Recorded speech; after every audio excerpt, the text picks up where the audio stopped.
Aux abords de la départementale 910, la Mégane de la brigade d'intervention rapide attend les indications d'un peloton qui enregistre les dépassements de vitesse. Au volant, Johan. Il est entré dans la gendarmerie il y a 15 ans. Il est pilote depuis 4 ans. J'apprécie la sécurité routière. Il me paraissait normal.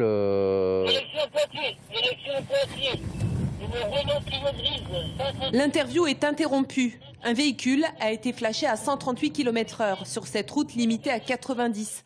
En 30 secondes à peine, la voiture de la BRI stoppe le chauffard. Johan invite ensuite l'automobiliste à le suivre jusqu'au poste de contrôle. Pour lui, la sanction est immédiate. C'est la rétention du permis de conduire. Le véhicule est immobilisé. Aussitôt, un nouvel appel pour un grand dépassement de vitesse. Il y en aura 5 en 3 heures à peine. Il arrive que ça se finisse en course-poursuite ? Ça peut arriver. C'est plutôt rare en général. Le véhicule est relativement dissuasif. Après, il faut aussi avoir les pieds sur terre. Donc il faut savoir arrêter aussi. Il y a un moment où il y a une prise de danger qui est trop grande.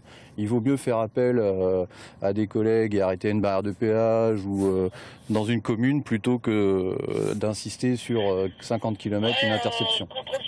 Une interception, c'est on va dire 10 km sur autoroute par exemple maximum. Au-delà, ça veut dire que la personne ne va pas vouloir s'arrêter.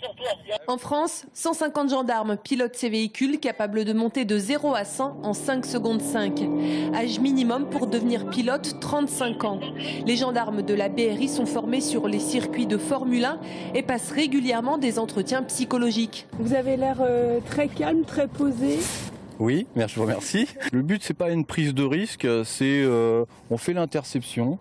Le tout, c'est de le faire dans le calme pour pas prendre de risques. Nous avons tous une famille. Après, c'est pareil, en rentrant, je raconte pas non plus spécialement ma journée non plus à la maison. Parce qu'il faut essayer de faire Pourtant, Johan a plusieurs anecdotes, comme cette Porsche qu'il a interceptée il y a 2 ans sur cette même départementale à 249 km/h. Une intervention pour laquelle il a eu besoin des 300 chevaux de sa Mégane qui peut atteindre, elle, les 265 km/h.